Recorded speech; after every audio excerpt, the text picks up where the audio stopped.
Carvel DeWitt would like to invite you in for the freshest handmade ice cream cakes in town. No matter what the occasion, Carvel DeWitt has the cake for you. Carvel DeWitt is starting a new tradition, a free side order of our world-famous chocolate crunchies with every freshly handmade ice cream cake. Carvel DeWitt, it's what happy tastes like. And we are back with some very special guests, as you can see. No, they are not dogs, they are wolves. Kent Weber joins us right now with Mission Wolf, and I pulled back and that was the wrong thing to do, right? Well, basically, he thinks you're a funny-looking wolf, and most people are so afraid of wolves, we want to destroy them, and sadly, that's why we're here.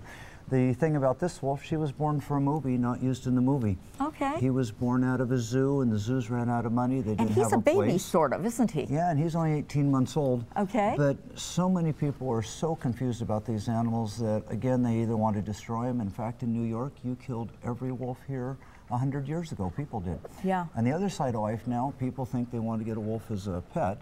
And of course, it doesn't work. This guy's a rescue from an animal shelter where he's basically a nice husky dog, but he was identified as a wolf. Okay. And that meant they had to destroy him. Now, as you can see, they are not dog sized. They are big animals because they're designed to eat deer, right, Kent? Yep, that's what they would be doing right here in New York State, is eating some of your sick and diseased deer, and that's going to help overpopulation go on. Sure. And you know what's really interesting is they're territorial. They have big territories. And if a coyote comes in their territory, they chase it away or they kill it.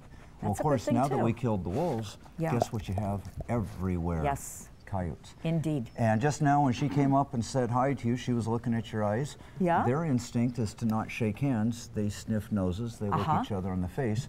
So when they come up and you push them away, to them, it's like you don't like them. They're like, what's wrong? I have to use my nose. But most people are thin or afraid, but notice how big their heads are. Much, much bigger than a dog's. And their eyes are just so intelligent looking at them. Oh, I've had many people that they go, the thing just scanned me, it interrogated me. He was just checking out Matt Stevens right now. Yeah. Now, this guy is the baby.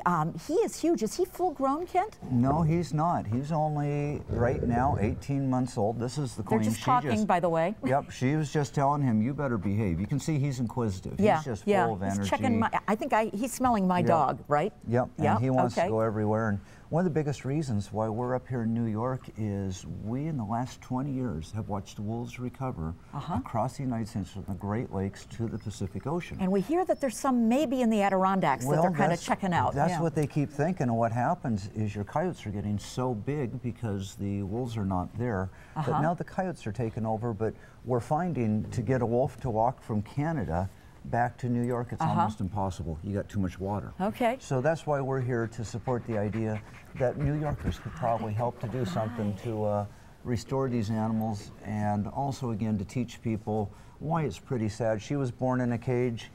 They can't go to the wild. You can see they're too imprinted by humans. Now, you bring these around here at Beaver Lake this afternoon, and you bring them really all over the country, right, to kind of get an idea of what wolves are all about. What we found is humans don't believe it till they see it with their eyes. And a third grade teacher studied for months about wolves, books, videos, lectures. When we walked the wolf into her classroom, she said in 20 minutes, the kids learned more than all the books and videos combined. And the first time we came to New York was 1987 to try to get you guys to help us get wolves in Yellowstone. And that program's been so successful, we now have wolves off the endangered species list. And we now are seeing that the wolves make the elk run.